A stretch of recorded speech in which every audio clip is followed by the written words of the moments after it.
delay, so I won't know if I'm getting it right until for a moment or two. Hello and welcome to live programming here at the More Freedom Foundation. I think I've got sound. I think it's all working out for the first time. For those of you who may be new here, this is the patrons only newscast, which is different from the bigger public live casts. Someone please let me know in the chat whether this is actually coming through, if I've actually figured out the sound this time. I'm very paranoid about this now. But this is different. What we do is we go through a list of issues that folks want to discuss, and we go through item by item. We discuss. Stream is running fine. Yes, Merc, that makes me very happy. We go through item by item and we discuss anything you want to discuss as it comes up. Yeah, basically, we only really generally have 5 to 10 folks who show up for this. So I can read every chat, I can interact with everything, we can answer any questions you may or may not have. I guess without further ado, let's get into it. There's really no need for moderating here because it's just the patrons. First off, Happy New Year! It is a new year, new opportunities. I didn't quite realize that I closed out 2021 with a really depressing video on nuclear war. So I tried to be a little more helpful with the short yesterday, but. We'll see. I mean, I guess if today's newscast has a theme, it is actually conceivably about things that we're very worried about not happening, specifically Russia and China. But I, of course, could be wrong about that, and optimism could be misplaced. First item, let's talk about Ethiopia. I hope you all had the opportunity to watch the perhaps overly lengthy Ethiopia video uploaded on Tuesday. There have been some fairly new developments even since then, but it is kind of fascinating just how completely the story we were sold through the second half of this year has been demolished. On December 19th, that was the actual day when the Tigrayans conceded that basically gave up their offensive. Since in June of 2021, the Tigrayans heroically, I would argue, threw the Ethiopian government out of their province. That was and remains worth celebrating. But in July of 2021, they launched an offensive into the Afar and Amhara regions and started marching on the capital, somewhat shamefully on the capital of Ethiopia, Addis Ababa, somewhat shamefully with the support of Western governments. And as I talked about in that video, it's just simply because if a Western scholar, diplomat, or journalist knows an Ethiopian, that person is vastly more likely to be a Tigrayan.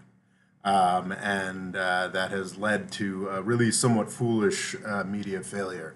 It's interesting because it's nobody's really going to pay as much attention to this as the failure around Russiagate or the failure around Iraqi weapons of mass destruction.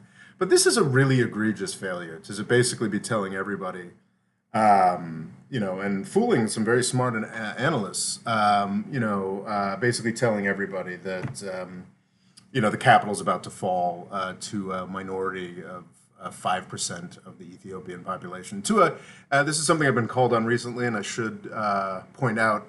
And it's not even, it is a select group of politicians among a minority representing 5% of the Ethiopian population. I think that I've fallen into, basically this morning with TikTok, which was an excerpt of the Ethiopia video, I had to delete it and upload it again because I realized I was falling into the sort of Ethiopian government propaganda that all Tigrayans are to blame for the actions of a few political leaders. And that's definitely something I don't want to fall into. But yeah, I think it's humiliating, and I fell into this, and it should be much more humiliating for mainstream media to have gotten this so terribly wrong. December December 19th, the Tigrayans basically gave up their offensive, which is also a very good thing. They were mostly, they too were committing crimes against humanity. And the Tigrayans are now back in their own province, and it is an open question whether or not the Ethiopian government under Abiy Ahmed will choose to go back in to the Tigrayan province and attempt to crush the various Tigrayan political parties among the Tigrayan population. I think the consensus is accurate that if he were to do that, the results would be pretty horrific, and he should not do that. So there's a lot of, I think we're in this stasis period. We can hope for a Christmas miracle. We can hope for the Ethiopian government to sort of sit down with the Tigrayans again and try and figure out their differences. I think that's going to be a really challenging process because I think that a lot of Tigrayans and a lot of Western supporters, is an issue I took care to highlight, think that Tigray is going to get Western Tigray back, and I just don't think that's going to happen. And I think if the U.S. government is going to try to push that, I think it's going to fail and it's going to make war more likely. So what's interesting is at this point I sort of see this is a narrative I'm constructing about the course of the Ethiopian war thus far. Is that I think that the U.S. did in the fall of 2020 when the Ethiopian government, with a lot of help from the UAE, crushed Tigray very quickly. I think the U.S. government, rightly, I would say, said that actually we're not comfortable with this and got the UAE to back off when it looked like, or at least when the story was that Addis Ababa might fall, that the Ethiopian government might fall entirely. Then the United States told the UAE to go back whole hog to supporting. And it has not been documented that the U.S. government or figures in the U.S. government were driving this. I think it's very likely. But it has been documented that the UAE's sort of stream of support has been a huge aspect in the Ethiopian government's failure and then success.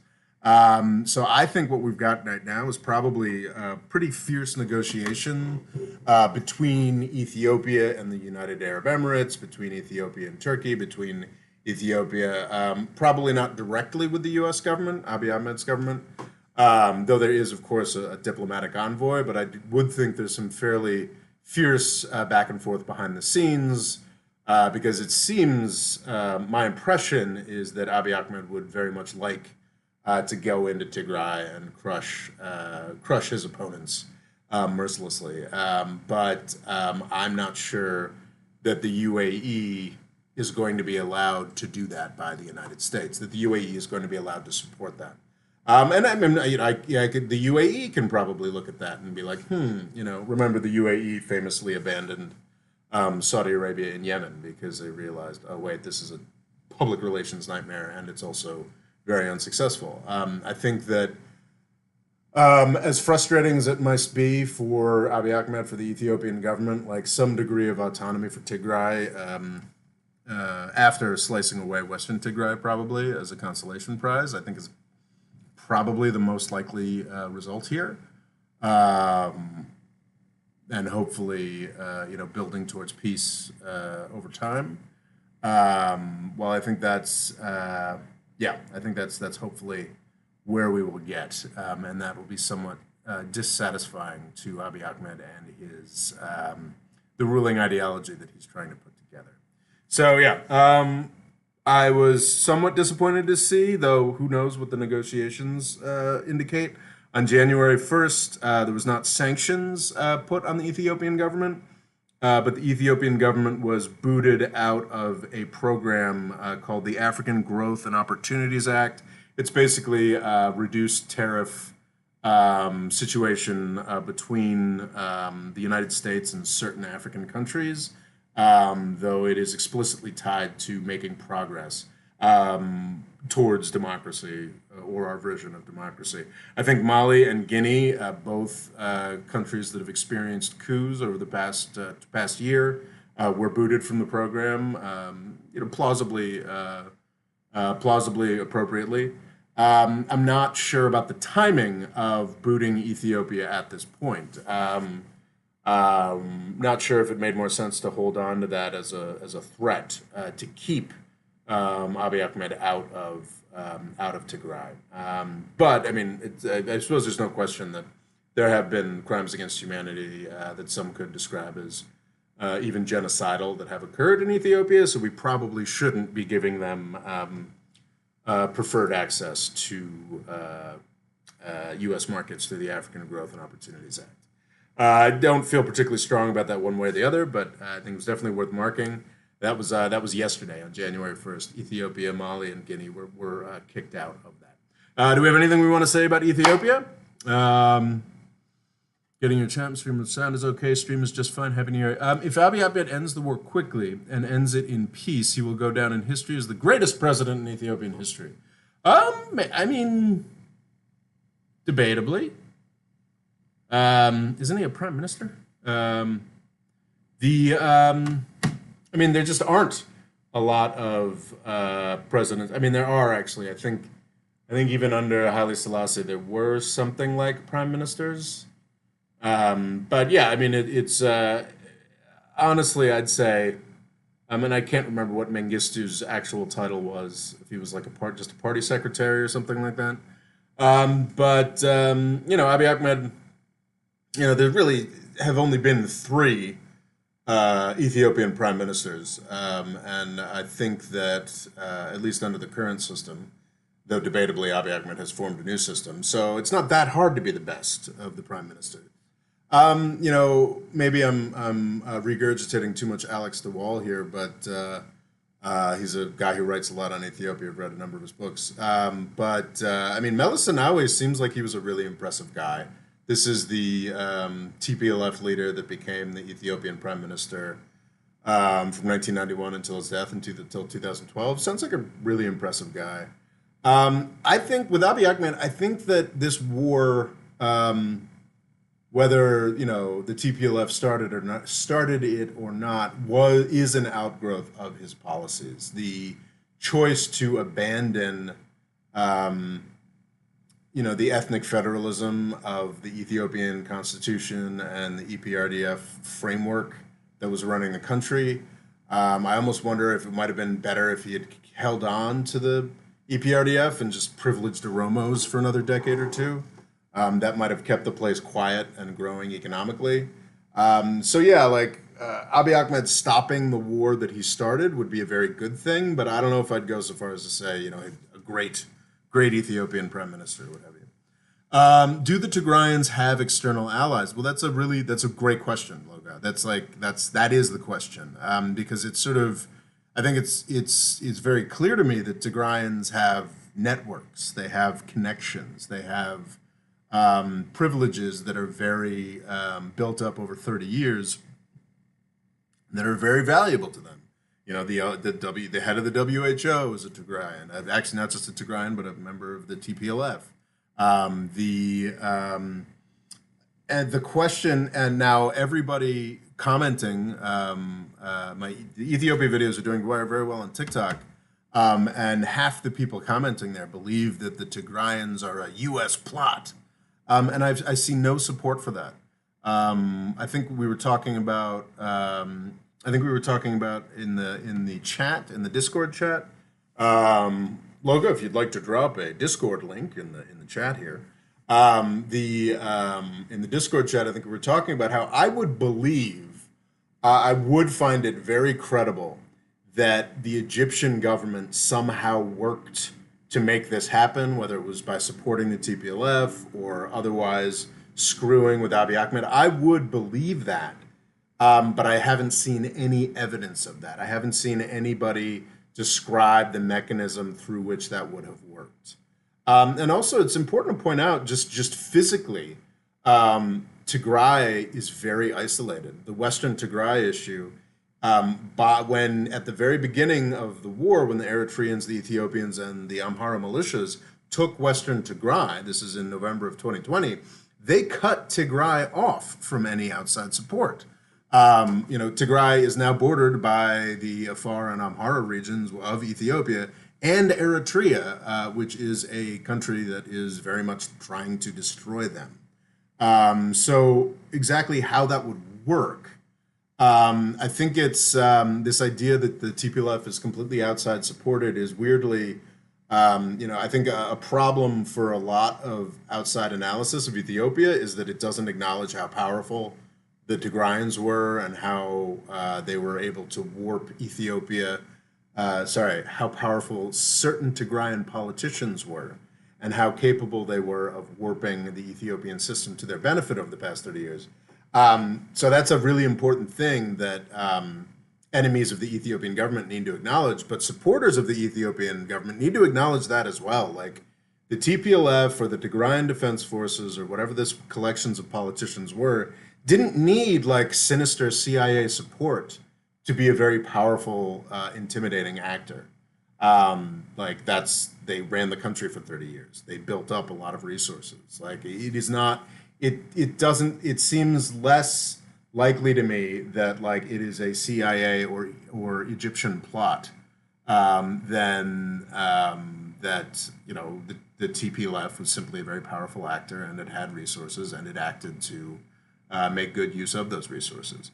Do I believe that media has been manipulated? Manipulated is even might seem like too pejorative. Like that media has been heavily biased by sympathy towards the Tigrayans. Yes, I do believe that's the case, and that certainly has, as with any war, that has an impact on the course of the war. But as far as like that, I mean, that's the key. That is the key question. Do the Tigrayans have external allies? And I haven't seen any evidence of that. Local Cold Stream says join the Discord there's a link there. We're constantly discussing things on the Discord. You should join it. It's fun. Federico Brazzone, brand new patron, welcome. Says, but an older friend from Twitter, I believe. Hi Rob, how does Emirati support for Addis Ababa square with Ethiopia's water dispute with Saudi-backed Egypt and Sudan? Saudi and the UAE are now on opposite sides in Ethiopia. Yeah, that's a fascinating. That's exactly like it's important to remember that just as U.S. politics is all about greed and stupidity, rather than any kind of consistent,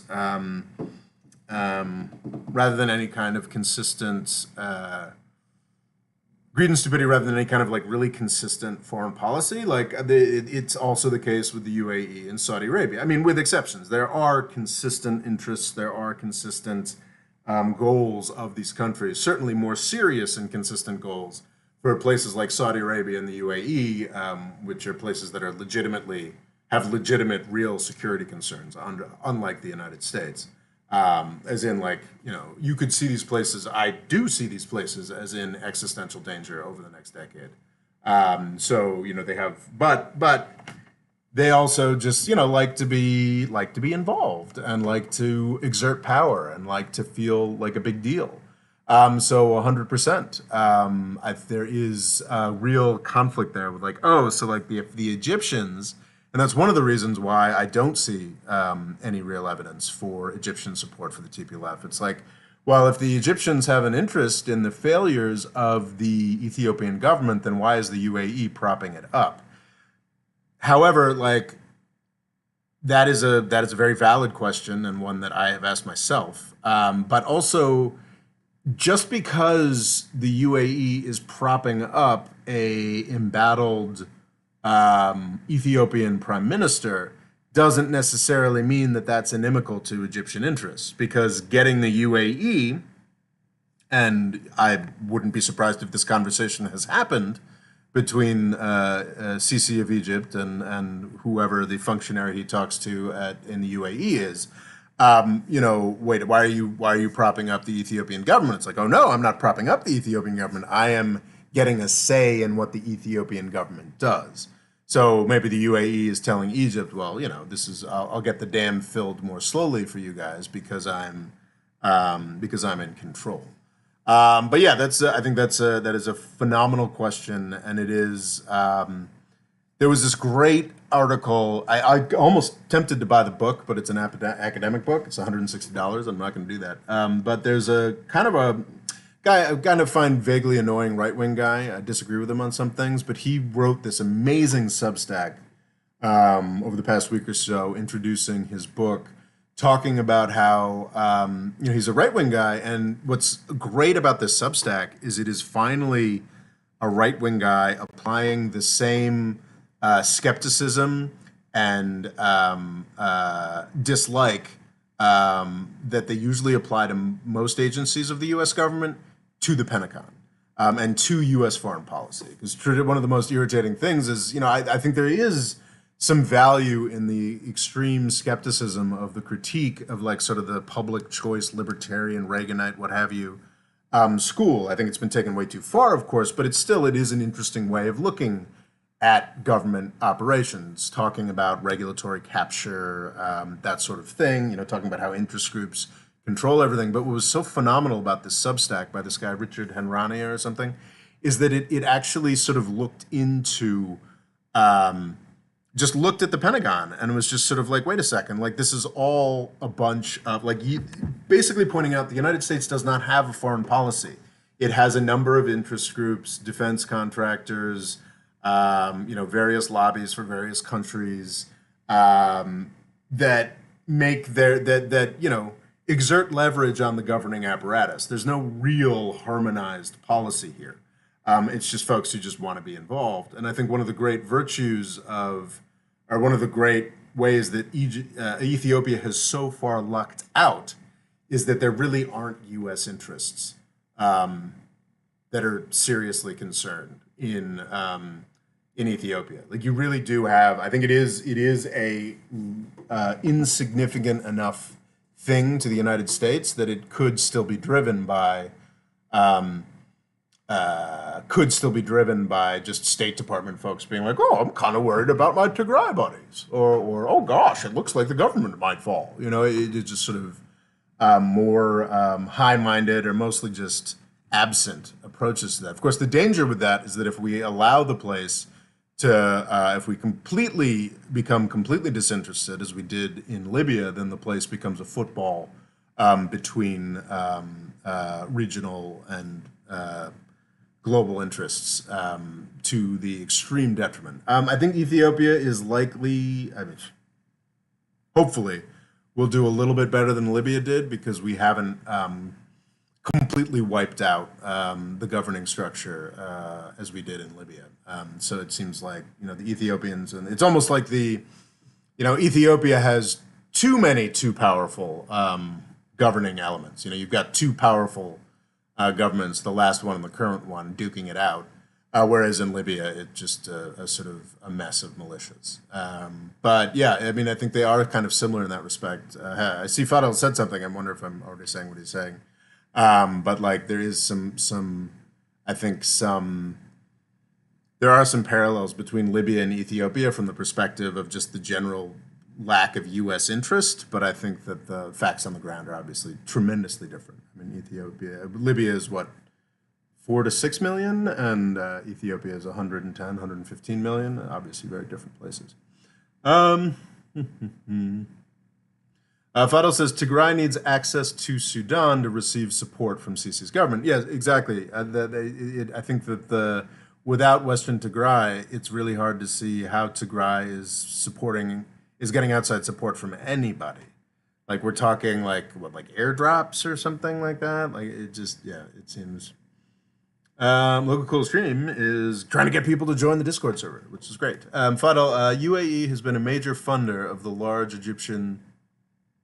The UAE has been a major funder of the large Egyptian military modernization process. Yeah. I think there is sort of a UAE-Egypt axis, but that doesn't mean that they have to act in accordance with each other at all times. But there is certainly illogic, greed, and stupidity in the way that the UAE and Egypt function as well, though they have much more real security concerns than the United States does. Local Stream says, I'm not aware of any direct support for the Tigrayans from Sudan and or Egypt. Maybe they don't want to piss off the Emiratis. Again, I think it's an access question generally. I think Sudan. What was interesting is for years I think it was Sudan and Ethiopia versus Egypt because Sudan wanted some of the power of the Grand Ethiopian Renaissance Dam. In recent years, I don't know if this is Abiy or a little before. I think that the Ethiopians were getting belligerent enough about the speed of filling up the dam that now the Sudanese are worried. Of course, the Sudanese are also dealing with a coup of their own at this point, and extreme tensions. I think if Sudan had a stable military or democratic government, they probably would be more involved in what's going on in Ethiopia right now, or at least attempting to be so.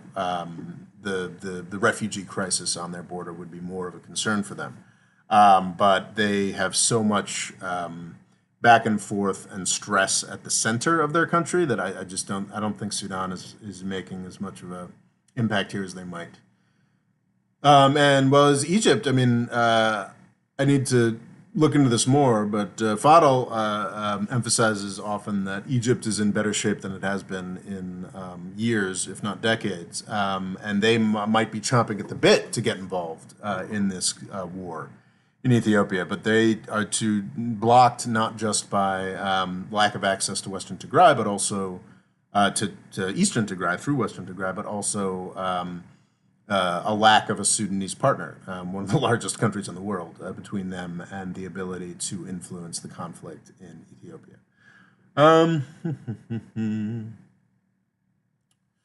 Fado, wouldn't having a more powerful military make the rise of democracy more difficult? I certainly would think so. Academic books are scams to milk college students. That is very true. College students, libraries, yeah, for sure. I suppose we're talking about the Egyptian context and how the gigantism of Sisi's somewhat pharaonic aspirations and approaches funded by the Gulf states, how that's probably making democracy more difficult. I think it's designed to make democracy more difficult, in fact. Fadl says usually, but the modernization has also made it less corrupt. That's interesting. Fadl asks, "Is it Noah Smith?" No, it's not Noah Smith. Noah Smith. I'm not even sure I'd call Noah Smith a conservative. He's certainly got some sort of neoliberal economic leanings, but no, this is an actual like social conservative named Richard Hanrania or something like that. It's very interesting. You know, I don't know if he's one of those national conservatives or whatnot who are generally pretty, by turns, ludicrous and terrifying. But Richard Hanrania is. He basically is almost always right on foreign policy. Get us out of Afghanistan. The military is a joke, et cetera, et cetera, et cetera. But has some, I think, pretty strong social conservative views that I no longer find particularly palatable. But yeah, that was the guy I was talking about earlier with the Substack. Libya is a population of 7 million. All right. But interesting, are the military equipments acquired from the UAE itself? Are they indigenous? So that's a great question. I mean, I think Egypt has its own military industrial complex, but I would assume also that they are buying a ton of stuff. Aren't they buying a bunch of French planes? A bunch of U.S. Equipment always. I'm sure that, I mean, we give Egypt about $2 billion a year, I think much of which is earmarked for purchase of military goods. Wouldn't be surprised actually if some of that money was going towards French planes to make up for the snub of the French military-industrial complex in Australia by Biden. Frederico says, "Hi, Logos." No, as a matter of fact, I haven't joined it, but I'll be looking forward to it. Thanks for the reminder. Talking about the Discord. Fada, also, the Iranian Shah tried to modernize his country in the 70s. How did that work out? Well, I mean, there's a lot that the Shah did in the 1970s that, especially because the Iranian Islamic Republic has been so sanctioned to death to differing degrees for 4 decades now. A lot of famously, I think a lot of the transport infrastructure, even the planes in Iran, are stuff that date back to the Shah. So even if um, an economic or governing model fails, or is replaced, as the Shah was, as the Soviet Union was, as I'm beginning to think China might be, will be, whether it's months, years, or decades. The physical infrastructure that they leave behind is often still very useful. Egypt is getting stronger. Sisi's regime. So Fadel says Egypt is getting stronger. Sisi's regime is still fragile and will continue to be so. And Fadel says my Noah Smith comment was a joke. Ah, yes. I think I'm still a subscriber to Noah Smith's Substack. I enjoy his work. I just think he's absolutely insane on China. So yeah, Libya elections. Unfortunately, about a week or so back, really just a day or two before the elections were scheduled, Libya, the High something, Election Commission, the High. I did not write out that acronym, but the Election Commission in Libya announced that the elections were not happening. These elections had been scheduled for December 24th. I think at the beginning of the year, was it March or so? And as Fadel on the Discord had kept us very well apprised, it was just sort of I think to call it watching a slow motion car wreck would be, I think, unfair, because Libya is in vastly better shape than it was a year ago, or certainly 2 years ago. It does have differing actors that are at least talking to each other, at least trying to build a framework that works. But certainly the elections, it was sort of, you get closer and closer and closer. And it's like, none of the framework is here. We don't know who's running. We have differing bureaucracies saying that this person can run or can't run, and bureaucracies changing their minds. I think the big players, it seems like, High National Election Commission. The big players are, or rather, the players that we're most concerned about. There are no doubt a multiplicity of players that I'm not aware of, that perhaps Fadel could speak to. But the biggest names who had thrown their hat in the ring for the Libyan election were Dabiba, who is, I guess, the currently functioning prime minister. Is that correct? Even though the elections were for president, I always find these things confusing. Who had promised not to run when he was appointed in March, but now has decided he's going to run. His eligibility is in some question, but seems to be confirmed. There is the son of one of the sons of Gaddafi, who was living in hiding until earlier this year, and announced his return to politics, despite, I believe, being I think under indictment for war crimes in a number of places. And of course Haftar, a bête noire for this channel for quite some time, the Gulf-funded strongman who has been screwing things up in Libya. He wanted to be powerful in screwing things up in Libya from 2011, but it seems like he really got down to work in 2014. Might have actually launched the civil war, and he thinks he can run for president. And he has gone back and forth. So basically, we didn't have enough of the systems put together in Libya to have a functioning election, and a variety of sort of ego-driven wannabe strongmen who nobody could tell whether or not they were eligible. So I think it made sense not to have... Saif al-Islam, this is Gaddafi's son, is wanted by the ICC. Thank you. By the International Criminal Court. Thank you, Fadel. I think it probably made sense to not have these elections December 24th. The High National Election Commission has suggested that they would take place on January 24th, but I'm not seeing a ton of indications that these any of these issues I've just outlined are really being resolved. So yeah, I don't know. It's pretty damn up in the air, but at least it's better than open civil war, and that is not where we're at this point in Libya. Of course, the elections being postponed lead to people being a lot more on guard about the possibility of return to civil war. Dabiba is the acting prime minister, but he's supposed to be the acting prime minister. He's supposed to be replaced fairly quickly. Now, it looks like he'll probably still be there a year later. So, yeah, getting grimmer.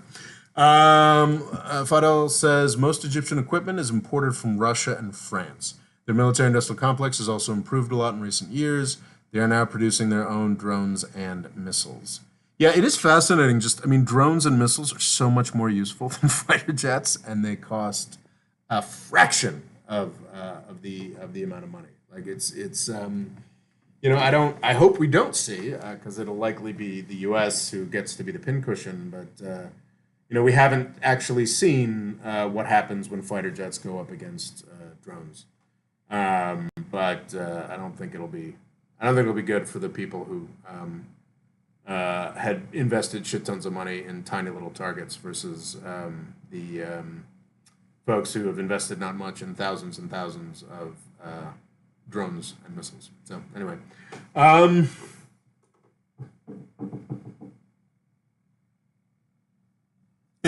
yeah, Loga says Fadel's contribution to Libyan political discussion in the Discord is incalculable. Saif al-Islam is one by the ICC. Hi, Fadel. You seem to have a good knowledge of present-day Egypt. I was there in 2012, and things weren't looking up at all back then, so I'm glad to know that the situation has improved by now. I need to read up on Egypt. Fadel's very optimistic about Egypt. I have yet to be convinced, but also it's because I haven't done much research. And I have had a very negative picture of Egypt and the Sisi regime for quite some time.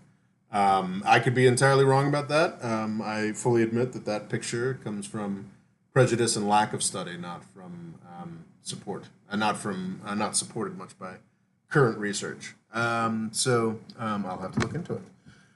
Fadel, the head of the HCS and the Speaker of the House of Representatives are meeting in Morocco to craft a functional election law. Well, more power to them. These are so what's the HCS? Fadel, I'm not up on it. Is this the successor to the GNA? So these are acronyms that are important elements of the Libyan government. The House of Representatives has been sort of the House of Representatives, the sort of legislature of the East, working closely with Haftar. And was it Aguila Saleh is the Speaker of the House of Representatives, sort of in the East, that I think could fairly be seen as spoilers throughout many processes in Libya over the past 7 years, or 8 years now.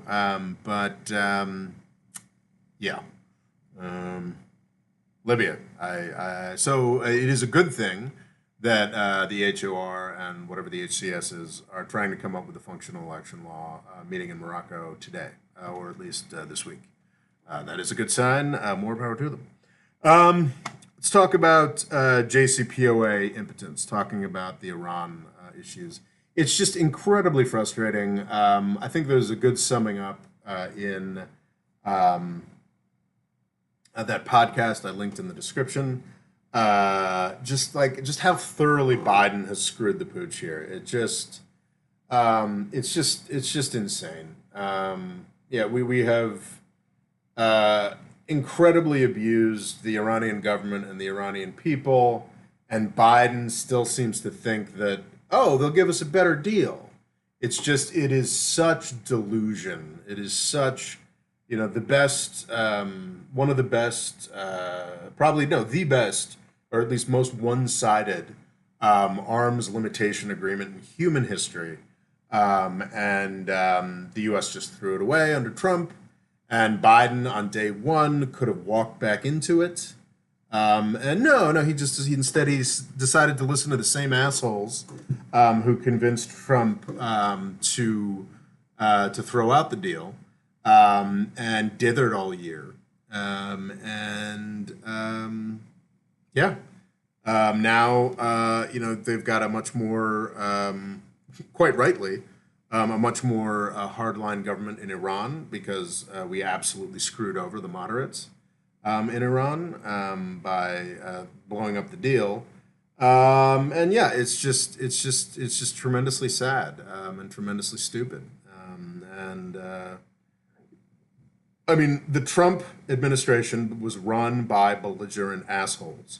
I should have, I mean, if the 21st century has taught us anything, it is that Republicans are incapable of running a government, and every time you let them into the executive office, we get some once in a century crisis. I mean, Bush had like three, Trump blowing up the JCPOA, COVID mismanagement. It's unbelievable how stupid Republicans are. But the Democrats have not, Biden has not distinguished himself either. Basically, refusing to do really basic positive things, take really basic positive steps here, purely out of fear. Purely out of fear of Ted Cruz calling him a wimp. It's just insane. And there's absolutely real media culpability here for just continuing to pretend that things like the Foundation for the Defense of Democracies, a think tank in Washington, D.C., are anything other than just sort of pawns of the defense industry and want anything more than death and destruction. It's the Foundation for the Defense of Death.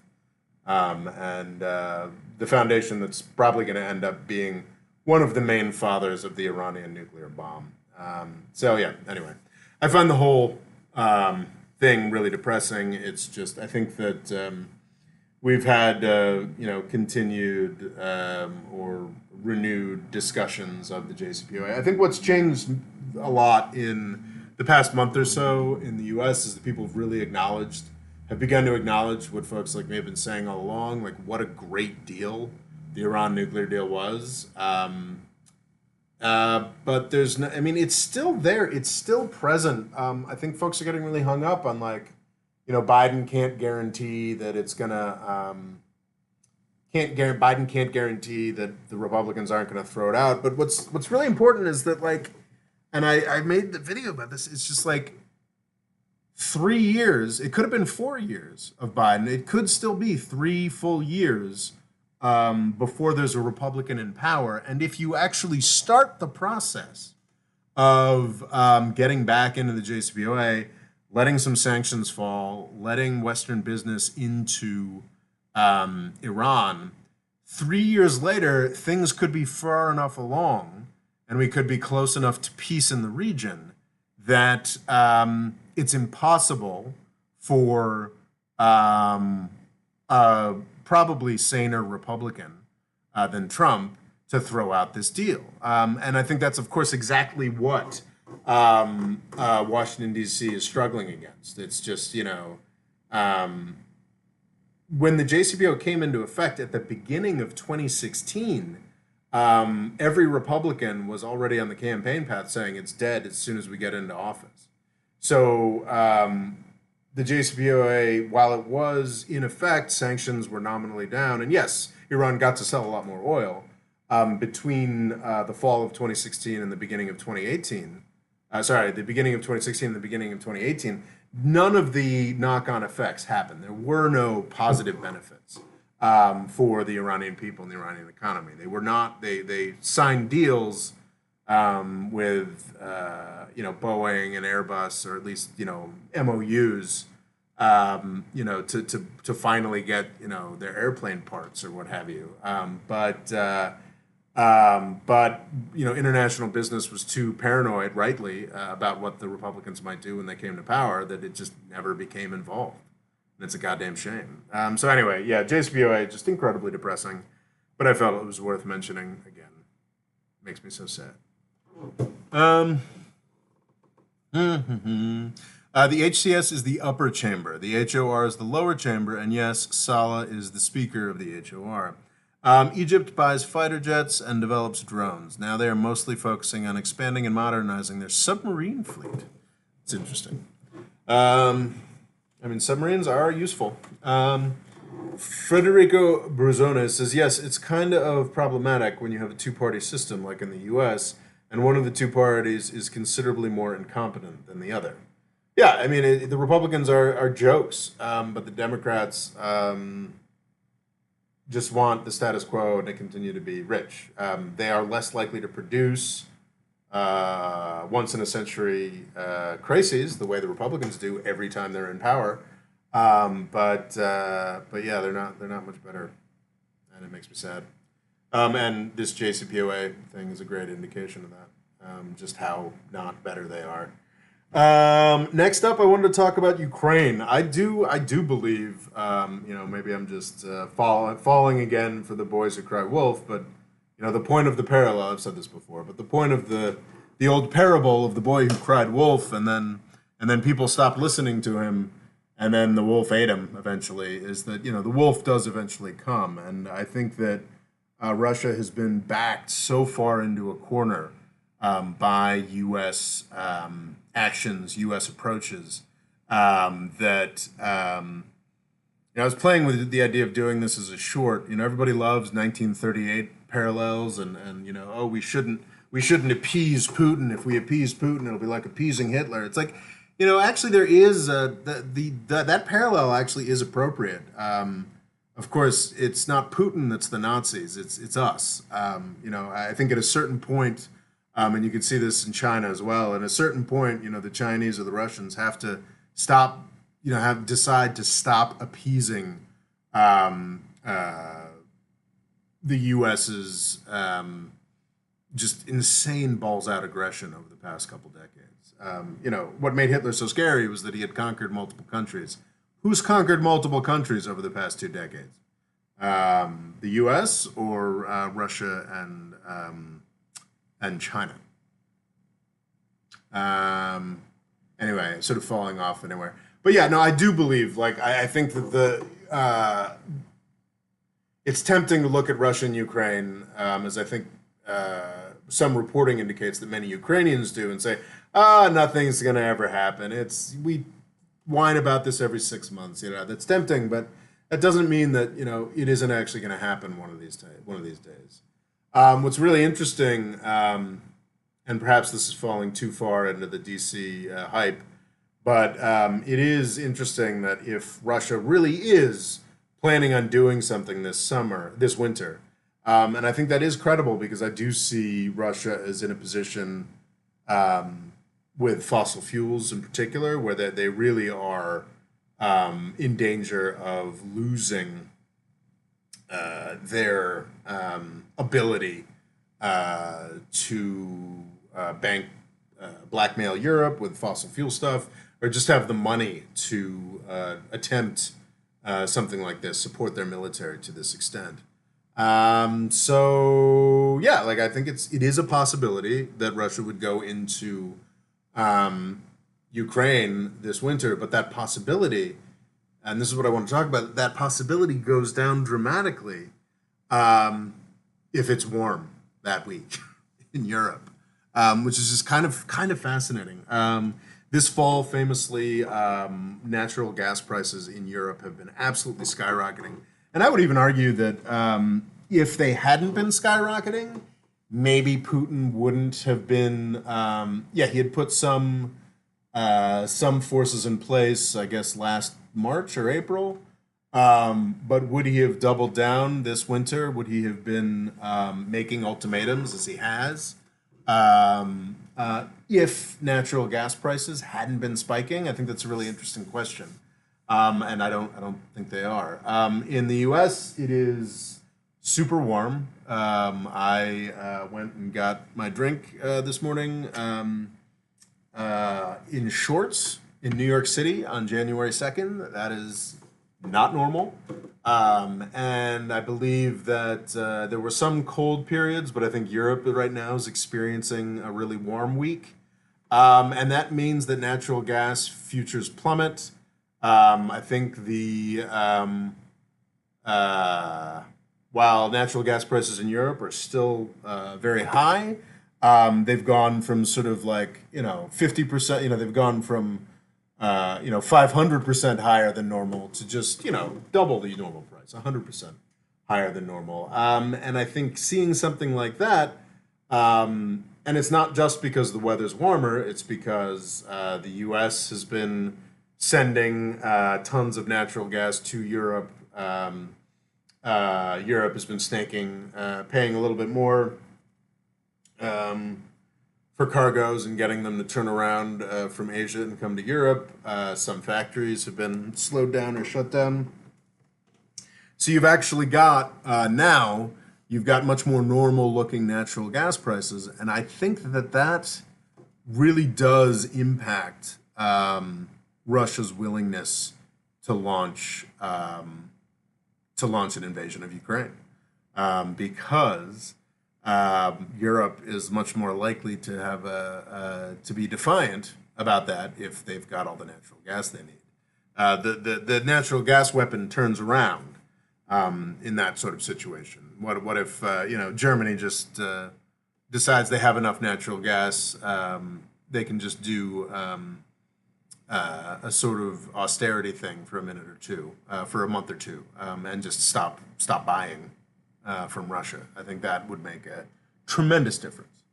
And of course, China would pick up the slack through what I believe are now existing pipelines from Russia to China. But that's a lot of slack to pick up.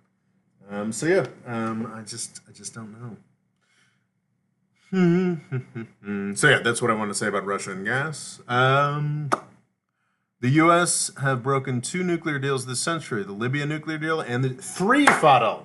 I need to do a study of this because apparently the the Clinton administration had a deal with North Korea. Where we were, I can't remember what we were funding, but there was some kind of, this is in the 90s, there was some basically bribing North Korea not to push their nuclear program any further. And the Bush administration, through John Bolton, the father of the North Korean nuclear program, decided that wasn't tough enough, and that was wimpy pussy shit. We very strongly cut off that program and put on some nasty sanctions on North Korea, and they promptly built a nuclear weapon. It's actually the 3rd nuclear deal this century that has been broken by the United States. I should definitely make a video about that because that's pretty embarrassing. Rixia on the Discord makes a good point that most Warsaw Pact countries that joined NATO did so of their own free will. Who cares? It's NATO's own free will. Yeah, it's what about the U.S.'s own free will? What about U.S. Interests? And is it U.S. aggression if European countries make their own decisions? Absolutely.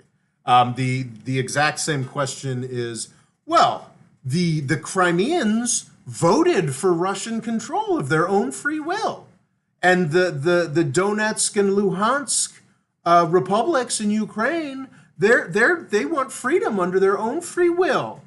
That's exactly the same thing.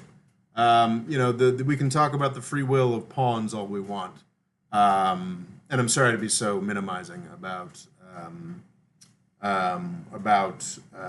countries in Europe, but that's kind of what they are. I get it. I get it that there are a lot of folks in Eastern Europe who see their interests as tied to a military organization dedicated to Russia's destruction. I get it. I see how a lot of Russians in Ukraine saw their interests as being linked to Putin's Russia again, but I don't find that particularly persuasive, and I never have. I don't find that to be a particularly good point. Like, NATO is not something. NATO existed to confront the Soviet Union. The Soviet Union went away 30, 40 years ago. Now, of course, we're committed. We created a rogue Russia. NATO created a rogue Russia. Vladimir Putin has had the career he has had because of NATO expansion.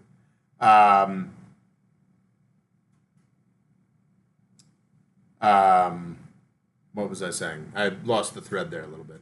But yeah, like we have to have NATO now, but like let's be very clear, it was NATO that created the first shooting war in Europe this century in Ukraine, and that's a goddamn shame. But yeah, no, I have no. Yeah, I get it. I get it that a lot of Europeans don't like Russia and have legitimate fears of them. But there was no reason for the United States post the Cold War, post the Soviet Union, post the threat of worldwide communism. There was no reason for the United States to endorse that. Just none, other than selling weapons. So yeah. Richard Irma says Poland and the Baltics are also giving military aid to Ukraine to make cost of invasion higher, but it probably won't change the calculation that much. The giving of lethal weapons to Ukraine has changed the calculation. It has made it more likely that Russia invades. There's a level of provision of weapons that conceivably the United States could do through heavy subsidization of Ukraine and allowing of purchases of a whole range of systems that we would be insane to let anybody in the Ukrainian system get their hands on. Then yeah, we could probably deter Russia. Giving them some Javelin anti-tank weapons, or the Baltics and Poland, giving them a few more tanks or like a few more, artillery options, basically just makes it more likely that Ukraine tries to crush Donetsk and Luhansk, which is a red line for Russia, and makes it more likely that they're going to invade. This is just a further example of just like, this is why it's not useful, why the European wish, the Central and Eastern European wish for NATO to continue only causes problems for the United States. The United States should not have any interest in what's happening in Ukraine. Just shouldn't. We don't have any interest in what's happening in Ukraine. And the interest that we had,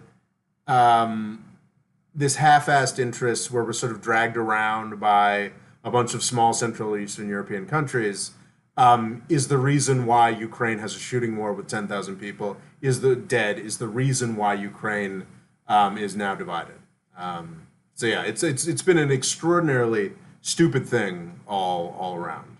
And I don't find it at all persuasive that, the Europeans wanted this. Well, if the Europeans wanted this, they should have done it themselves. And honestly, if the Europeans had been doing it themselves, I think it would be much less likely to have escalated to as shitty a situation as it has.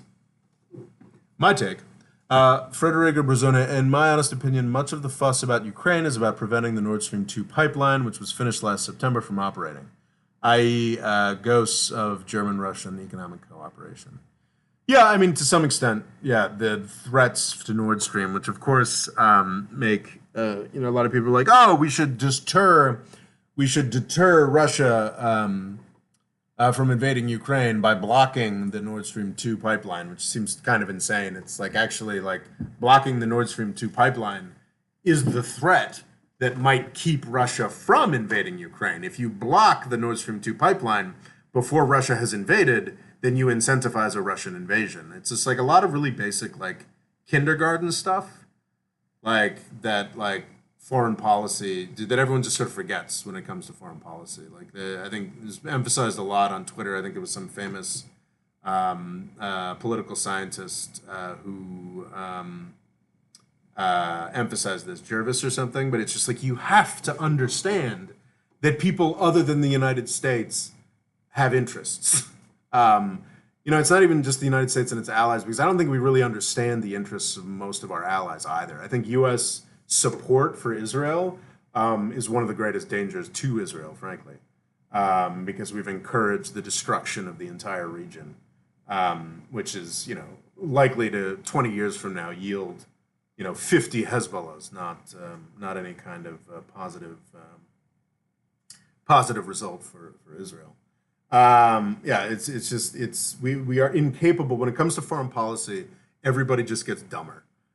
Because much of the stuff that is written on foreign policy and sponsored on foreign policy is just dumb. It's paid for by the defense industry, so everything ends up functioning to sell more weapons and build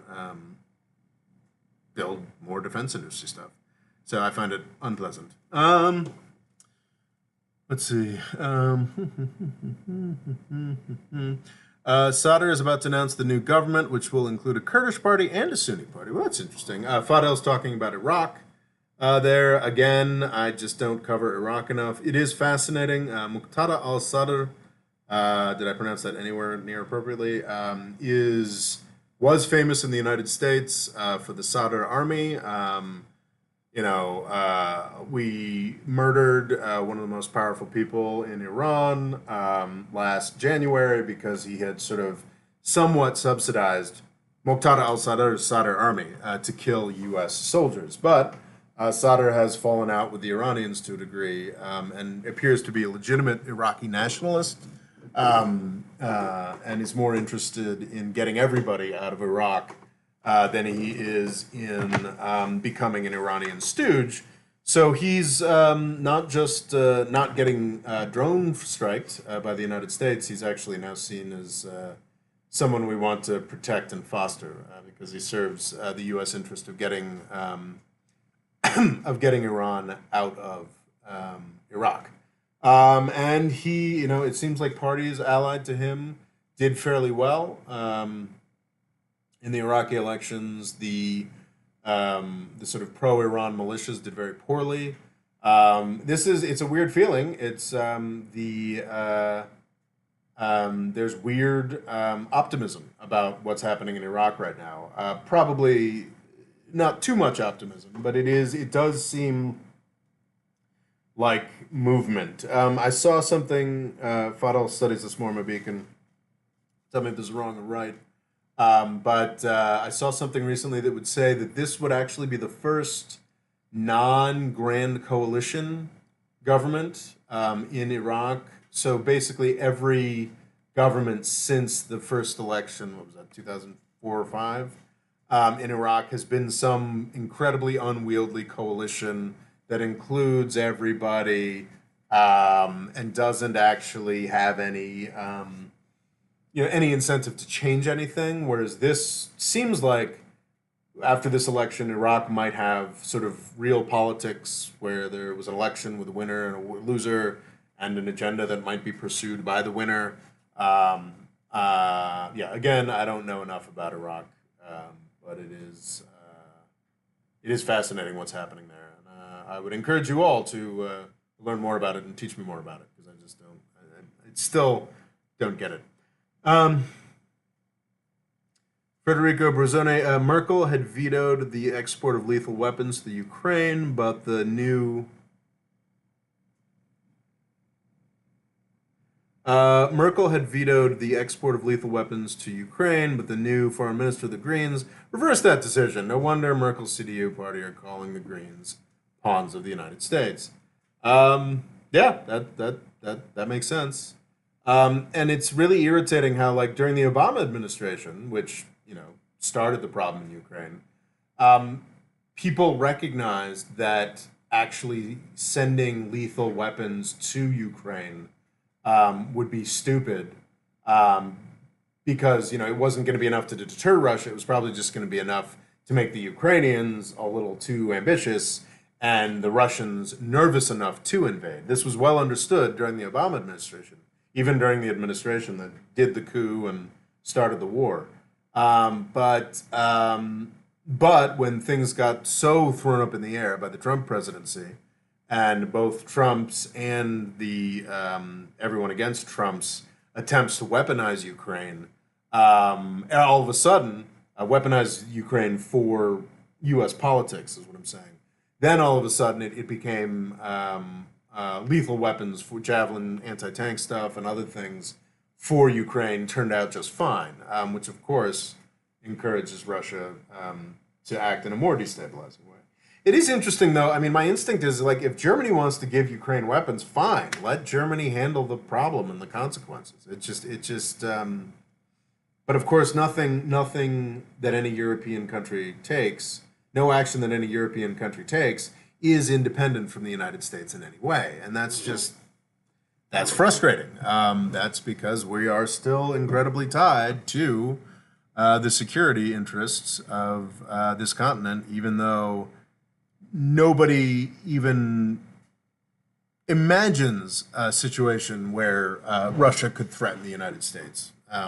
It just it's over. It's gone. I mean, yes, Russia can wipe us off the planet with nuclear arms, which is incentivizes us to have peaceful, pleasant relationship with Russia, not be starting wars and doing coups on its borders. This is just basic. This is like the basic common sense stuff that is you can't say in Washington D.C. without getting thrown out. Um,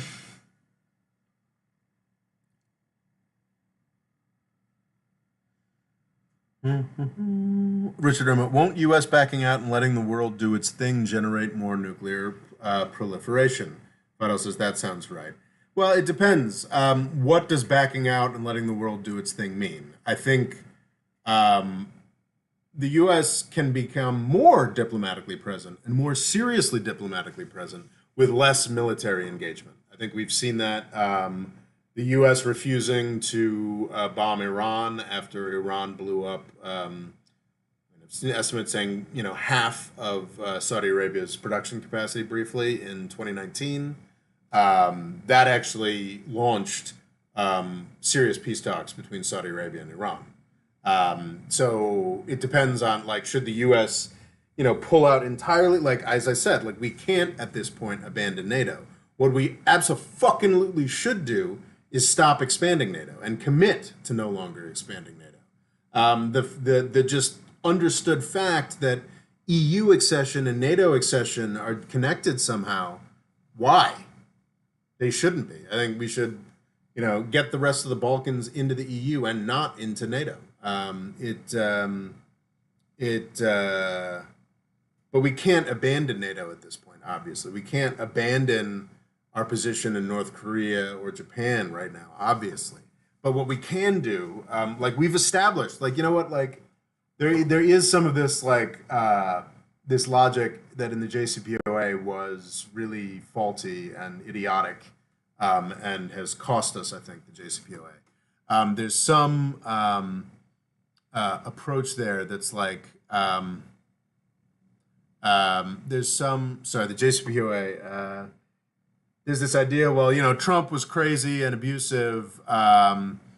So now if Biden is like, give us better things, and I'll smile at you. Like that's not going to work because Iran has some pride. But as a more general dynamic, the past 20 years of U.S. foreign policy have been so insane and so like this idea that like, oh, Afghanistan's going to start hosting terrorists again the second we leave. No, man. Like the Taliban has learned that if you not even host, if you like allow a terrorist to be on, someone defined as a terrorist to be on Afghan soil, then you literally get 20 years of U.S. weapons industry profiteering on your soil.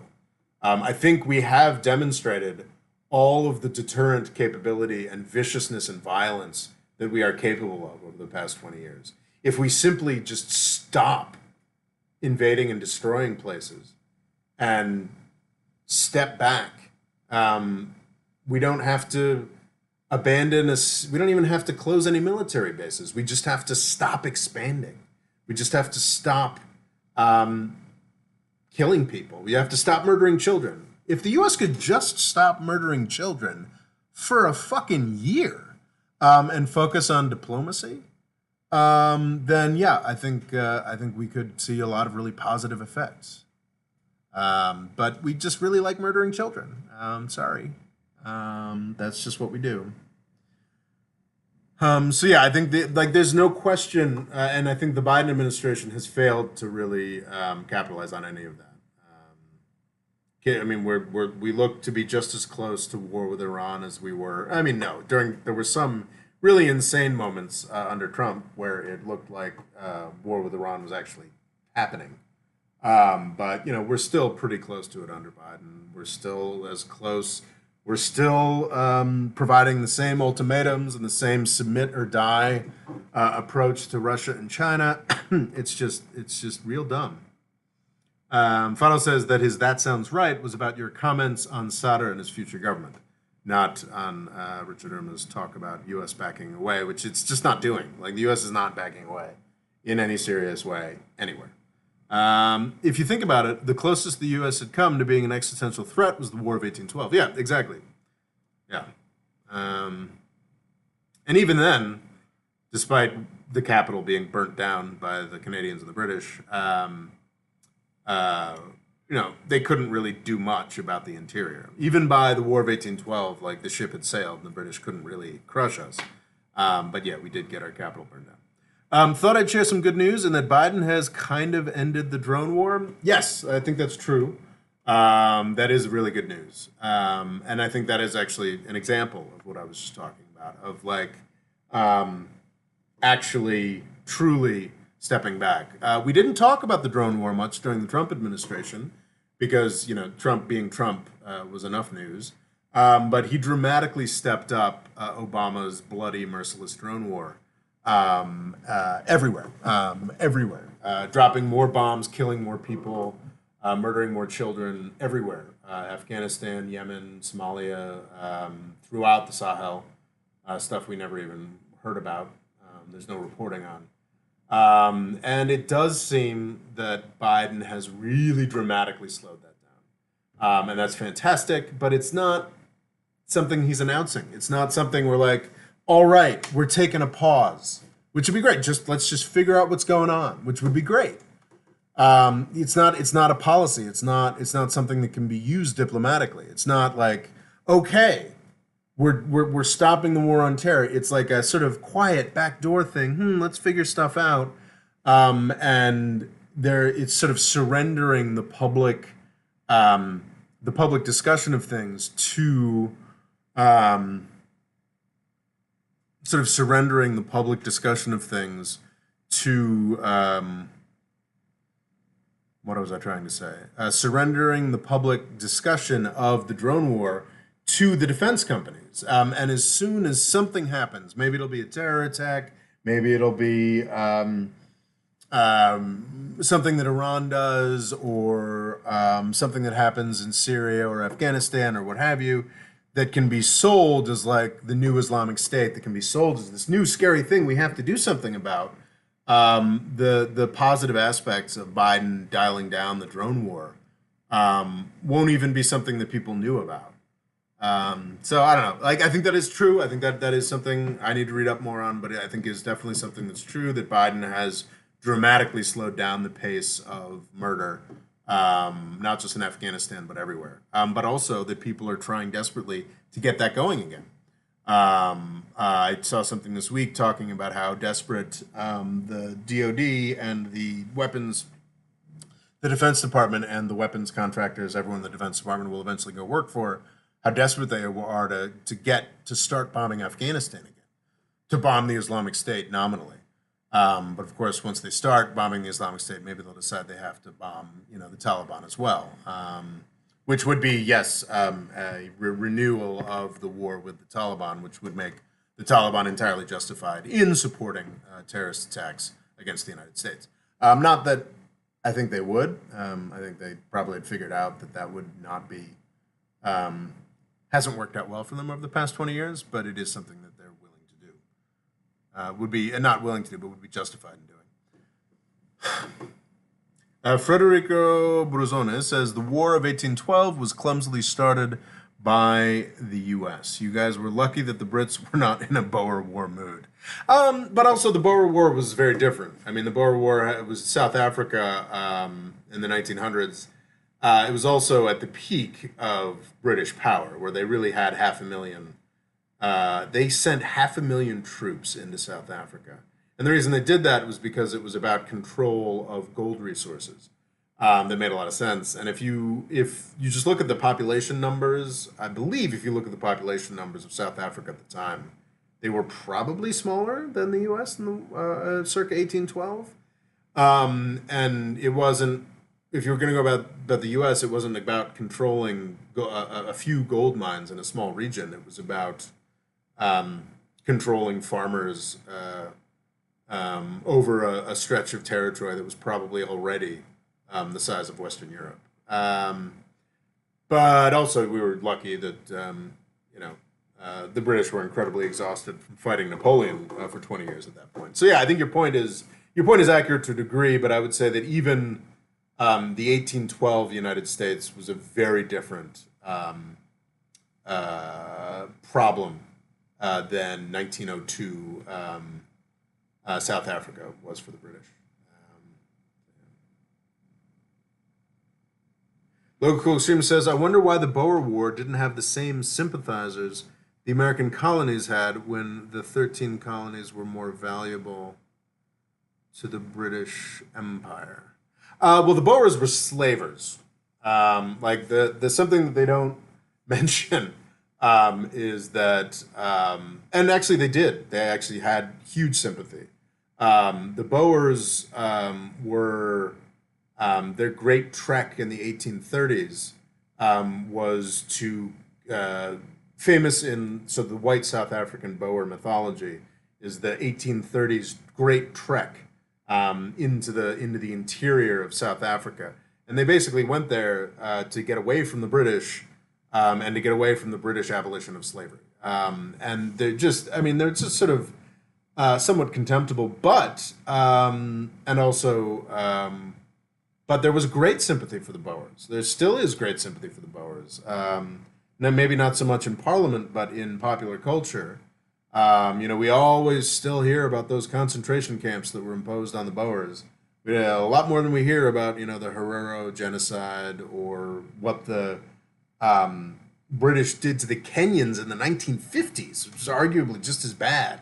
In the 1950s, like when my parents were alive, not, 50 years prior, before, the world wars taught Europeans to think about morals a little differently. And a really key thing to realize is I think the Boer War was won by Britain in 1903, and by 1912, I believe, or by World War One, the Boers were basically given Dominion status. Yeah, they had to share a lot of power with English that were on the ground at that point, British that were on the ground at that point, but they went from concentration camps and being screwed over by the British to significant power over their own territory, like Canada and Australia style, within a decade of the end of the Boer War, mostly because the Boers were white. So there were. I mean, it's a very different world. The British Empire was vastly more consolidated at the end of the 19th century than it was at the beginning, or even before the beginning. And that is an aspect of both of these questions. Fadl says, radical jihad. Yes, the 13 colonies were slavers, yes, but it was before, at that point, again, I might be getting a little too much into British politics. At that point in British politics, in the 1780s, 1790s, there was certainly, I think William Wilberforce, there was a elite panty-waist liberal faction that was strongly against slavery in the 1700s in Britain, but they didn't win until the early 1800s. So we're talking 20 to 30 years later than the U.S. War of Independence. And at that point, in 1776, the U.S., the British weren't just profiting majorly from American slavery; they were also profiting majorly from, I think, to a higher degree still in the 1700s, from slave islands in the Caribbean. The Americans were absolutely slavers and running sort of slave states in the 1700s, but the loyal Caribbean islands were much bigger slave factors in the British economy at that point. And to be clear, also by 1900, the Boers were not. I don't believe the Boers were not slavers at that point. They were fervent white supremacists, and they were, vastly more importantly, trying to keep gold mines away from the British government. So yeah, and it also embarrassed the British government at a period where British prestige was extraordinarily important. In the 19th century, even before the scramble of Africa, like the British would send a huge, would send huge expeditionary forces into Africa, because a single, or a collection of missionaries were taken hostage. I mean, it was, and the Boers. I think the Boer War was also seen also in the context of the rising rivalry with Germany. So I don't know if I'm answering any of these questions in a satisfactory fashion, but I love talking about this British Empire stuff. Obviously, fun to dive back into that. So, but there's problem. Okay, Fadil says radical jihadist groups are popping up in the Sahel. It's almost already the next Afghanistan. I intend to talk about that by the end. That's on my list. Let's talk about China, though. China. I really do kind of think that China has lost Taiwan in a very real way. Like, the more that I think about early fall stuff, we had that November 4th Wall Street Journal article that revealed what was to me shocking, that there are U.S. troops on Taiwan. Fascinating. I should probably go back and maybe even do a video about this. Like, November 2nd, November 3rd, Biden, I think had a call with Xi Jinping and intentionally, was talking about how important strategic ambiguity was to him. And I suspect it wasn't a coincidence that the U.S. government made that decision the day before U.S. soldiers on Taiwan were revealed. And I think about that whole ludicrous claim that China was violating Taiwanese airspace. They weren't. They were violating an advanced defense interdiction zone, which is a box that includes a lot of airspace that is actually over mainland China. I think a lot of that was almost like a collaborative effort between the Chinese and the U.S. governments to show how to basically make China look a little tough after this humiliation. And the article that I put below, I think I might do a produced video about this, or at least some shorts, talking about how the Chinese economic growth miracle is essentially over. Quarterly GDP growth doesn't mean anything, but this quarter, the U.S. economy grew by a couple percentage points more than the Chinese economy. Over the course of, I was looking at these figures last night. Over the course of 2021, China is expected to grow by 8%, and the United States is expected to grow by 5.1%. And that's next year, China is expected to grow by 5%. Because this 8% that it put up this year is still catch up from last year, which only grew 2%, which is U.S. level growth. Yeah, of course, the U.S. is growing slower than China is. I mean, last year, 2020, the U.S. is reckoned to have lost 2% of GDP, whereas China was the only country in the world that actually did manage to grow by 2%. It's 8% growth in China this year, 5% growth in the U.S. Next year, it'll be 4% in the U.S., 5% in China. But Jesus, China is supposed to, the whole rationale for the Chinese Communist Party, the whole, justifications for everything about China is the fact that it's constantly growing by 10% more a year than the United States, growing by 1% more a year. And at that point, when you're just growing by 1% more, then the extent to which these figures are actually real becomes a larger question. It's just like, yeah, I don't know. It's entirely possible that the Chinese Communist Party just thinks the Winter Olympics are really important, and didn't want to screw up the Winter Olympics. They're February 4th through February 20th. Who knows? February 21st, maybe Russia's invading Ukraine and China invades Taiwan. I guess that's possible, but that's not what I'm seeing right now. What I'm seeing right now is a China that's kind of been defeated, and is not currently. I don't want to go all Gordon Chang here. I don't want, I do still firmly believe that competition between the U.S. and China is the story of the 21st century, but not under this Chinese government. Not under this Chinese government. So, yeah. I think that's most of what I want to say about China. Local Extreme says, I would argue that the Chinese growth miracle ended in 2016. And yeah, I think that's very true. I think there was, I've been meaning to do this. What's it? Something like All Wars or Trade Wars it was a Michael Pettis came out a couple years back. I've been meaning to read that.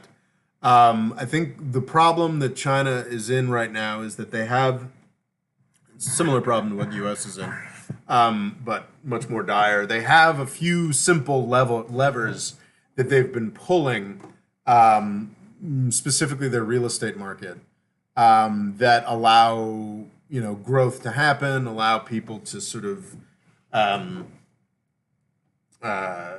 mostly through speculative bubbles, feel richer, feel happier. The problem, the trade-off here is that the more they pull that lever, the bigger the long-term problem they create by sort of forcing investment into these sectors that are already not productive, already not serving their economy. And I think in 2015, 2016, coupled with, I think, some Fed taper, I think, from the U.S., but also, they just tried to rein in the real estate sector and some other things. And it was kind of cataclysmic for the Chinese economy. So now they've, went back to sort of goosing real estate and a few other things. And it's just getting less and less tenable, as we're seeing with Evergrande. So I think the expectation from the World Bank is that even, that 5% growth in China, it's grim. It's grim. But that did start, I believe, in 2016. Richard, we're growing by 10% while your GDP is about. Yeah, growing by 10% when your GDP is about 11,000 USD is different from 10% on 60,000 USD. Exactly. So one of the interesting things that's happening now is it's like, okay, so the Chinese government was supposed to be bigger than the U.S. Sorry, the Chinese economy was supposed to be bigger than the U.S. economy in 2029. Now people are like, oh, well, maybe it'll be 2032. And if this dynamic continues, especially if the U.S., figures out a few things about its own system, I think chiefly taking the lesson that, oh, wow, it's a lot better for the economy when we give money to poor people than when we give money to rich people. If just that lesson of COVID is followed through on in the United States, then maybe we reach a new period where, the U.S. is putting up 3 or 4% growth again. And if we're putting up 3 or 4% growth, and China from its lower base is only putting up 4 or 5% growth, or even worse, then it makes sense to. And I think there's a Guardian article that I read. I should have linked that I think goes way too far, and it's basically like China's the new Japan, which is just horseshit.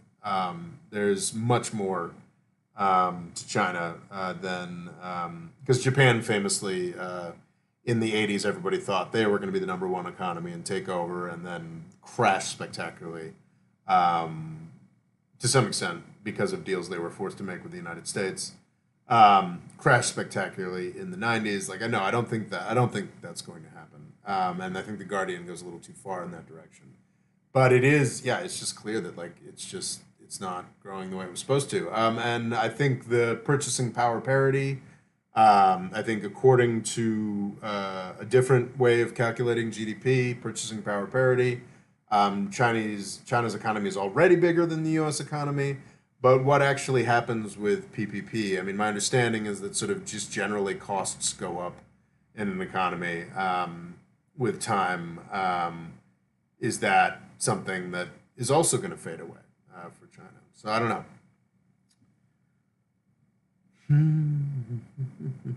Local Cool Stream says this confirms my theory that Xi Jinping is China's Brezhnev. Wow, that is a. I would not have the courage to make that, but that is a bold prediction. Brezhnev is sort of the guy who was in charge, strongly in charge of the Soviet Union for God, 15, 20 years. But Khrushchev fell in '63, and then Brezhnev died. Yeah, 20 years, died in the early '80s. And was certainly the guy who oversaw the Soviet Union's stagnation. So I don't know. I feel like there's a lot more going on in China than there was in the Soviet Union. 5 times more people, to say the least. So yeah, I don't know. We shall see. But that I mean, that's an argument you could make. Local stream. Also remember that China's GDP growth is inflated, as admitted by the Chinese premier. So I wouldn't be surprised if the U.S. actually had the higher GDP growth. Probably not. But yeah, if it's closer, and if the things are closer together, then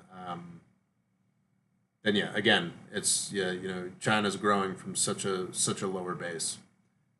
They may never catch us. Republicans are too emotional on welfare. They think about it in terms of empathy, when in truth it's a form of investment. I think it's a very good point. Yeah, it's a great form of investment because poor people spend money, and so much of the economy is you want the velocity of money. You want money to be spent quickly, and that grows the economy.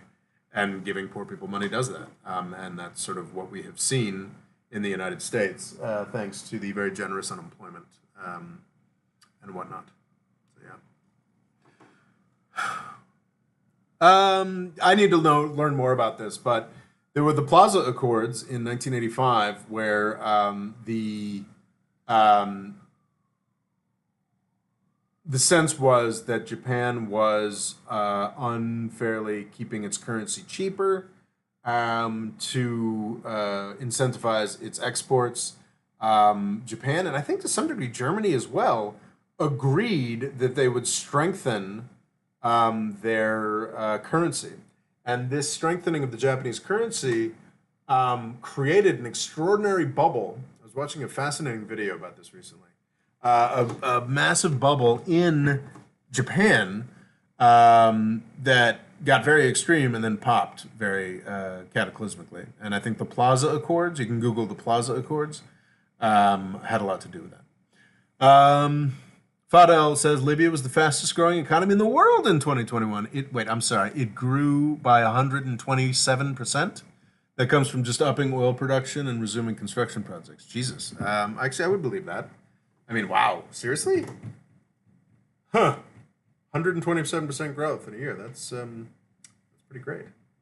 That's pretty phenomenal, in fact. So I want to talk briefly about no snow in California. I know I don't talk about climate change much.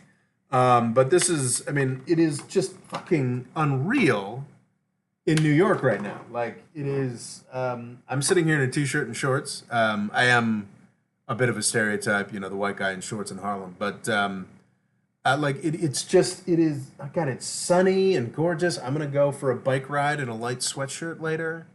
That's insane. One of the scariest aspects of this was, as of early December, California had about 15% of its normal snowpack. Now, in the past month, that has completely reversed itself. There's been a number of heavy storms in California, and it's now at 150% of its normal period. But usually, you can ski out west by mid-November, and nobody was skiing until mid-December. And this is shown to be a pretty consistent thing, though this year it now seems, I mean, it's 150% as of now, but let's see how it shakes out at the end of February or end of March. it seems like the snowpack in California has been declining. The amount of snowfall on these mountains has been declining for the past 30 years.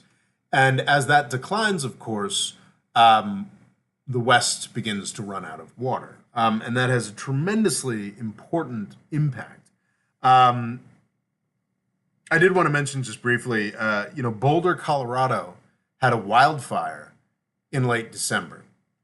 So Boulder, Colorado, it's a famous, Colorado town. I'm not sure if it's a ski town, but it's certainly a famous place for hippies and outdoorsy types, and it's within an hour or two of great skiing. And it had a wildfire in December, which is strange. And interestingly, it apparently finally got the snow that would have saved the entire town. But yeah, they had a wildfire that destroyed 1,000 homes in Boulder, Colorado. And this is also kind of important. I mean, Boulder is kind of a wealthier area. Like, I don't think this was on the periphery, as the famous Paradise Fire in California. So what I'm trying to say basically is that climate change is here. It is real. It is having very serious impacts. And I found this Boulder story. I left a link down below. So basically, they had a wildfire, and then the next day they had a massive blizzard that killed the wildfire. And if that blizzard had happened 2 days before, 1,000 more people would have their homes.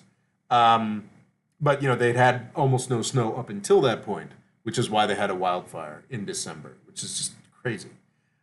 It is really interesting thinking about how this is going to play out. So yeah, we got a reprieve. Apparently, there's a sufficient amount of snow on the California mountains this year. But when we eventually get to a point where we don't have enough snow in the California mountains, the Californians are going to be fine. And not to contradict a great piece of science fiction by Paolo Bacigalupi, The Water Knife. It's a great book. The Arizonans are going to be fine too. The people in the U.S., the cities that depend on water resources are going to be fine. What's going to be cut drastically is California agriculture. And the U.S. will find substitutes. Certain things will become more expensive. Our almond milk will become more expensive. It'll be harder for us to get things. But the cascade effect of that is as one of the U.S.'s biggest bread baskets runs out of water, it means food becomes more expensive across the world. And poorer folks just won't eat. And that's not good. I just felt like I don't talk about climate change much, but it's just so obvious, and will have a greater and greater impact on politics. I think the Arab Spring was launched.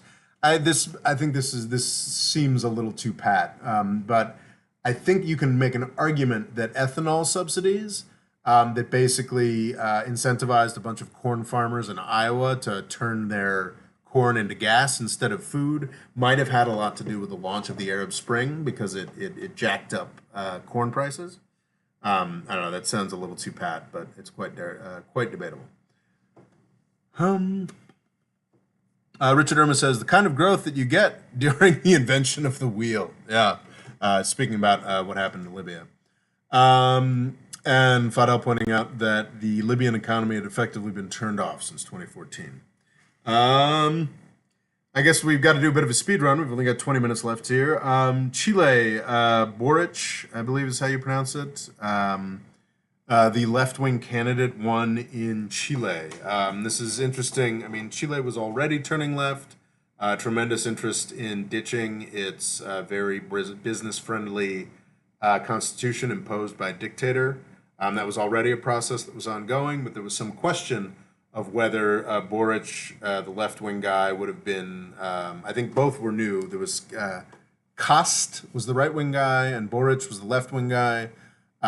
Stark alternatives, both the centrist parties had apparently fallen out of contention in the Chile presidential race. And the left-wing guy won. And I think this is seen as a sort of solidification of a renewed meme, I guess, or a renewed dynamic in Latin American politics, which is sort of the return of the pink wave. Famously in the, I guess, early to mid 2000s, you had the victories of, I guess, Chavez was 90s, but he was sort of a standard bearer. Chavez in Venezuela, Morales in Bolivia, Correa in Ecuador, the Kirchners in Argentina, and probably some other folks. There's this massive pink wave in Latin America of left wing. Oh, of course, Lula in Brazil, of left wing governments. That surprisingly, the U.S. Because the Cold War was over and the Bush administration was too busy in Iraq. The U.S. didn't do too much to try to crush, and I think because of that happy accident of the U.S. being too involved elsewhere, some of them worked out really well.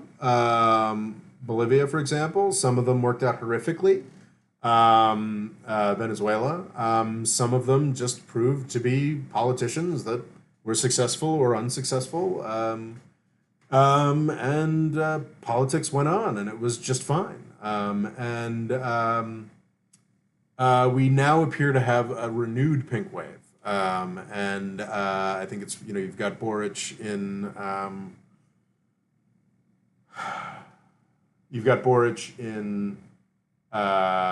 Chile, you've got Arce in Bolivia, you've got, I cannot recall the name of the guy who just won in Peru, but that was a big upset, been center-right for a very long time. Chile, has this very center-right constitution imposed by a dictator. It seems likely that if the election goes forward, Lula will win in Brazil again next year. So we've definitely got a new pink wave going in Latin America. And what's fascinating to me is it just strikes me as the first pink wave, I think, could be portrayed as a result of, attempted American coups in Venezuela and Bush's insane Middle East policy. And this second pink wave seems very clearly to be the result, to me, of Donald Trump and Donald Trump's aggression towards Latin America. I really enjoy American Prestige as sort of a leftist podcast, but I was very disturbed. They were describing Trump as like not being someone who was focused on Latin America, and I think that's insane. He blew up peace overtures to Cuba, threatened Venezuela militarily multiple times, and put massive new sanctions against them, problems in Nicaragua, at least some support for the coup in Bolivia. Trump had a really aggressive, nasty policy towards Latin America, and it has ended up producing a new pink wave. Of course, I don't want to minimize real democratic yearnings of these countries, but I don't think it's a coincidence that whenever we have a really violent and oppressive Republican president, we get a pink wave in Latin America now.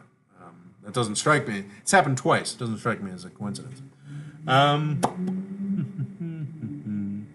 Richard Irma says a lot of California water problem has to do with wastefulness. I've been on Malta, a barren rock in the Mediterranean, packed with people, but they seem to get by. Yeah, that's true. Malta makes a lot of use of desalination, which California would very easily be capable of. Yeah, I mean, California will be fine. And yeah, it's just the extraordinary wastefulness. I mean, you could even grow Californian agriculture if you started implementing more Israeli techniques, so sort of drip agriculture, what have you. But no, it's the culture in California and sort of Western agriculture, Western U.S. agriculture more generally, is just incredible wastes of resources. So yes, on one hand, that's really sad and lamentable, but on the other hand, it sort of makes it pretty clear that a lot of the apocalypses that folks want to sell you about water damage in the U.S. Are not, or droughts and barrenness in the U.S. due to water loss seem pretty unlikely.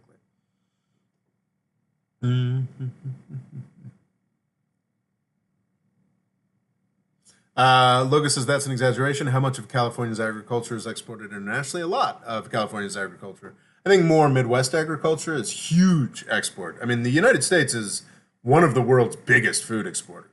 Like, huge. I don't know if it's the biggest. Might be Denmark. But the U.S. is a huge, huge, huge food exporter. I think a lot of California produce supports the U.S. That's true. But if California stops producing that produce, we will get that produce from somewhere else and make it more expensive everywhere, for sure. Also, instead of having food cost more, why not reduce tariffs from third world countries and import more food? Agriculture is extraordinarily complex, and to some extent, we can do that. But also, there's just the efficiency at which U.S. agriculture operates that can't really be made up for in some cases by third world exports. Not that poorer countries can't adopt higher level agricultural practices, but that's also not, it's also sort of easier said than done. I think the extent to which, I haven't read enough in this, but I have read a little, the extent to which agriculture is industrial in the United States is something that's really, really hard to match. Would be really, really hard to match briefly through imports from other places. Brando Commando says, sorry I got here late. Happy New Year, Rob. Happy New Year, Brando Commando. Also, if water's getting scarce, stock up on rice. Who knows? Maybe fried rice might end up costing more than ribeye steak. Who knows? Federico Bruzzone says, the original pink wave was propped up by the high prices of agricultural and mineral commodities created by China's gigantic growth of the 2000s. I don't think we'll see an exact repetition. I think that's a very good point. I was reading that somewhere. Perhaps on Federico's Twitter. But yeah, it's just like the pink wave folks have much less scope for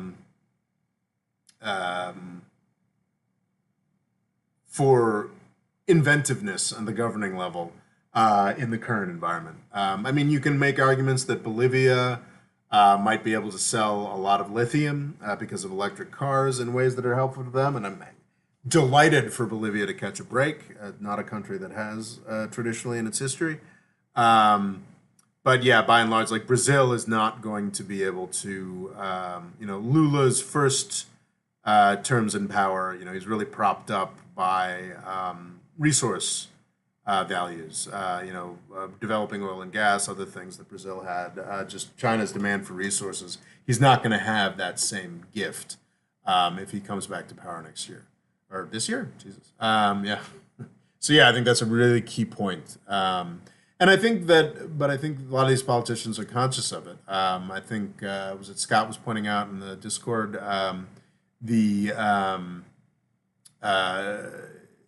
Boric in Chile is being very careful to cozy up to Biden, having very long, adoring phone calls with him. That's obviously going to be easier with a Democratic than a Republican president, but and it seems like, or at least in the final phases of the presidential election, it seemed like Boric was sort of portraying himself as more of a small bore sort of leftist. We're going to do, we're going to make these minor changes rather than any kind of sweeping sort of Bolivarian approach to things.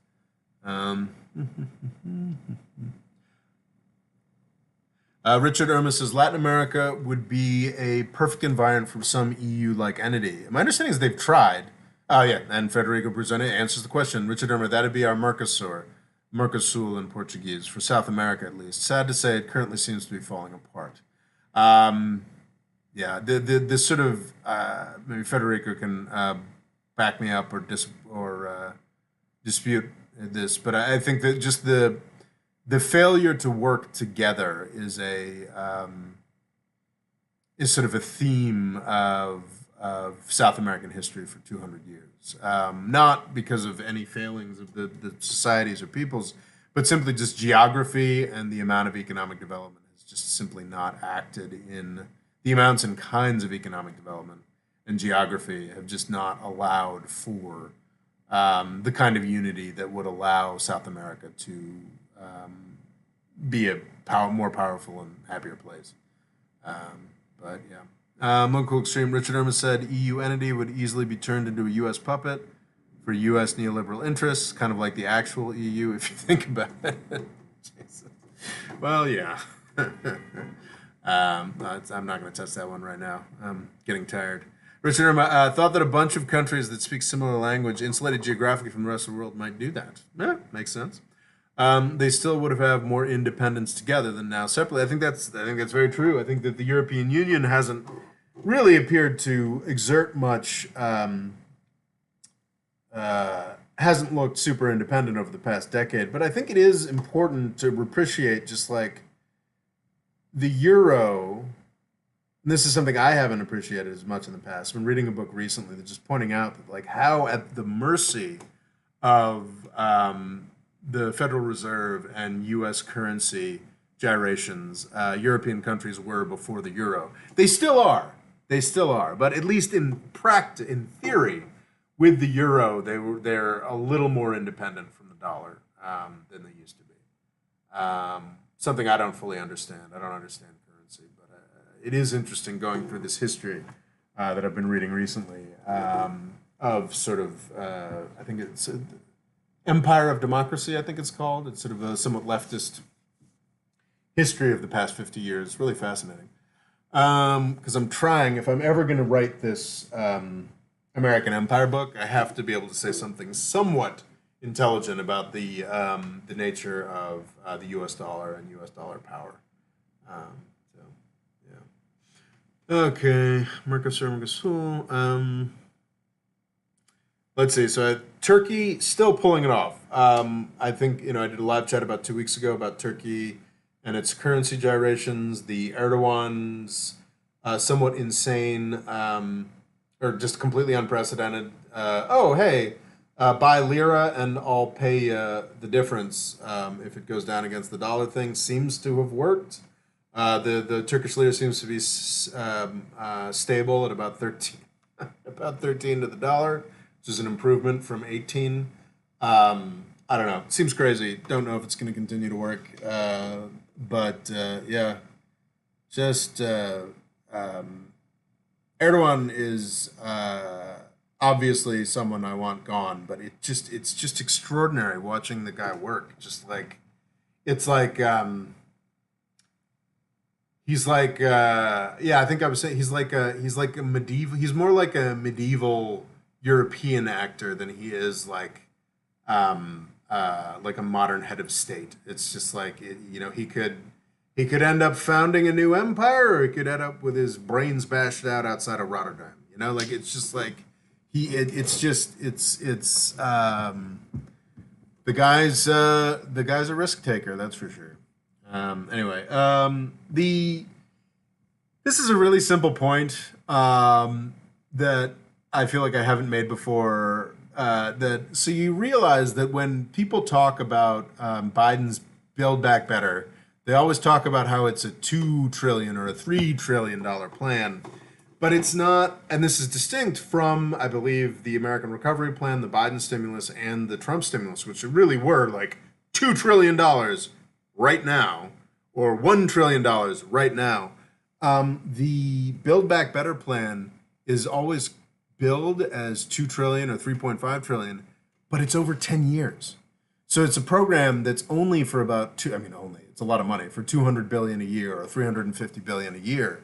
But it's always portrayed as a 3.5 trillion or a $2 trillion plan. Whereas the Pentagon, whenever the Pentagon's budget comes up, it's only that year.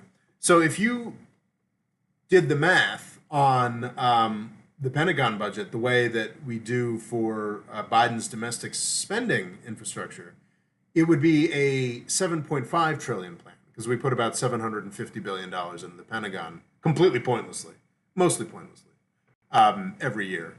But we only call that a $750 billion plan, not the $7.5 trillion plan that it actually is.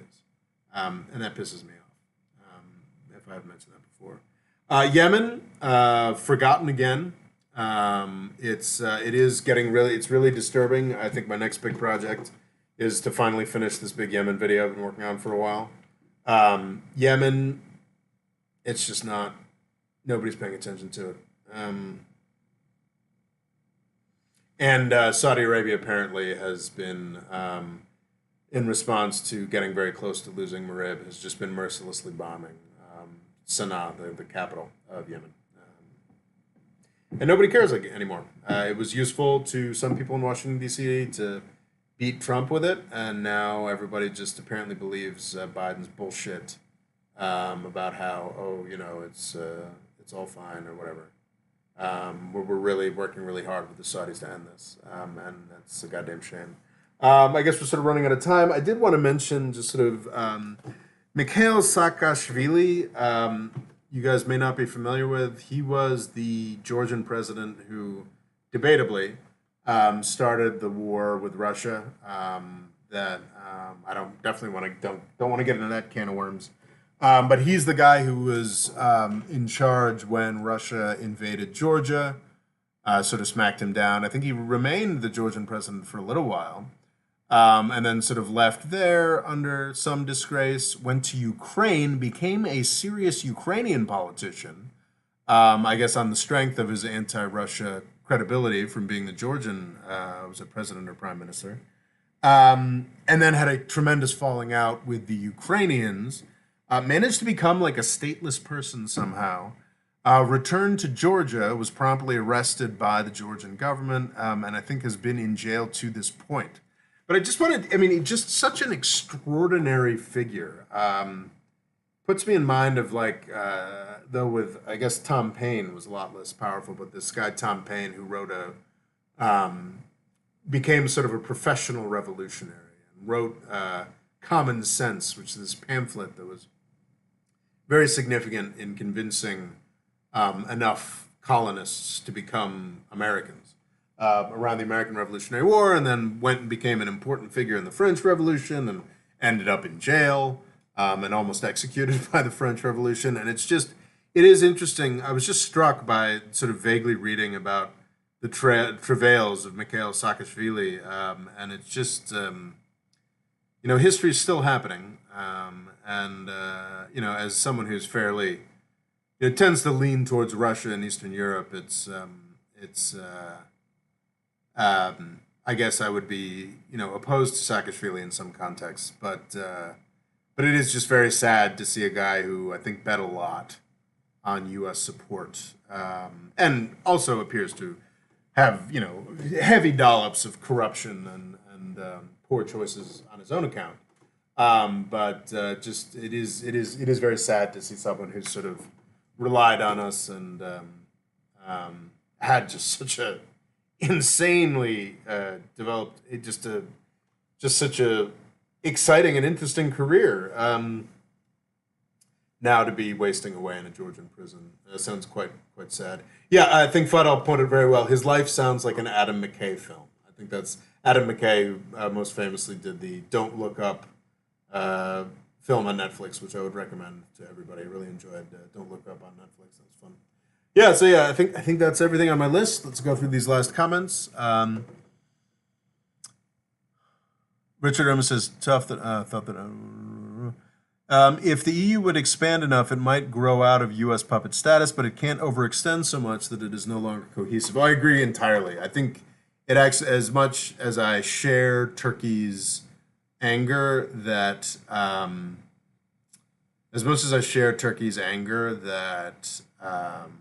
they weren't allowed in, I do get it. I think that Europe needs to consolidate for a little while before it starts adding more folks, for sure. That makes sense to me. Honestly, I think it's got enough where if just the current size of the EU could figure out how to get back to economic growth, then I think it would actually be significant enough economic bloc to, not challenge the U.S. In military terms or anything, but like in terms of economic weight and diplomatic weight, I think it would be much more, if there was just economic growth going on there, I think it would already be a serious competitor to the United States. And of course, if it did have economic growth, then after a decade or so of development, it would be in a position to let in Turkey or Russia. But yeah. Oh wow, Richard Irma says, "Wouldn't I love to see the EU in Tunisia or Lebanon?" I would be okay with that as well, but I'm not sure if the Tunisians or the Lebanese would. Honestly, no. I think the Tunisians and Lebanese would be very happy with it. Now that I think about what I know about those countries, but yeah, no, I like the idea of just sort of a constantly expanding EU. Um, but I mean, yeah, I do.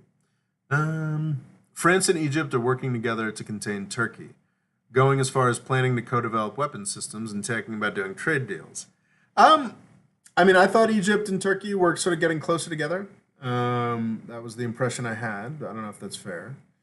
Um, but all right, we are at 2 hours. We've made it all the way through. Has anybody got any final comments? Yeah, I feel like I'm a little beat. I feel like I've been doing a lot of between all the shorts on the YouTube and all the TikTok. TikTok's going phenomenally, by the way.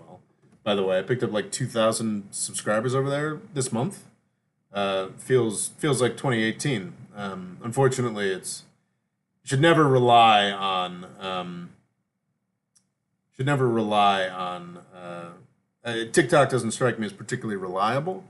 But right now it seems to be going very well. But yeah, I'm just feel a little overworked. Maybe unproduced on Tuesday. Haven't quite decided when I'm gonna try to do something produced. But I was watching a bunch of What If All Test videos finally this weekend. I know that I had promised to do some kind of analysis of his work. I was like, oh, I'll just bang it out really quickly. But now that I watch more of them, I'm beginning to find some broader themes that I do. I was like, oh, he's a smart kid. He's doing fun stuff, whatever. Didn't have much to say, but the more I watch, the more I sort of see a subtext to. This is What If Altist is a YouTuber. I see the more and more I see a subtext there that I think is worth talking about. But that's not going to get done for Tuesday. I thought I might do a China video for Tuesday, but that's not going to happen. But yeah, I don't know. I would love to do something produced for Tuesday, but I'm beginning to think that's not going to happen. But anyway, thank you all for being here. Thank you. Happy New Year to everybody. Thank you so much to the patrons. You're the reason this thing is still going. I am still. I don't know. TikTok is very heartening. I think I have mentioned before. I think it's probably. I am still considering giving up on the weekly production for YouTube March. I mean, I may just do daily production and not worry so much about the Tuesday. Do daily production because the shorts, even though they don't do very well on YouTube, do very well on TikTok. And basically just finish longer produced videos like when they're done instead of killing myself to do something special on Tuesday every Tuesday. So I don't know, just something I'm debating. Would love to hear more about what you folks think on the Discord, perhaps. Yeah, I think I am closing down. Frank's his life sounds like Egypt is still angry over Turkish intervention in Libya. I could see that. Local Culture Extreme says, take a breather, which I appreciate. Federico says, just wishing you all a great new year. Fidel says, and there's still the whole Muslim Brotherhood thing between Turkey and Egypt. Of course, Richard Irma, Europe might have a cultural issue for economic growth where people already have all the things they would like to buy except a place to live. That's a very big, very interesting economic question, Richard Irma. I just think it is human to want. And I could see the Europeans coming up with new things to want, but I don't know. Eric said, just came in late. Happy New Year. We'll watch this after. Phenomenal. All right, folks. Delighted. We had like 6 or 7 people the whole time. This is great. Thank you so much. I'm sorry if my fatigue was sort of coming through today, but tremendously grateful to you all. Happy to be here. And yeah, there'll be something extra on Tuesday. It probably won't be produced. But anyway, thank you so much. End stream. End stream. Yay.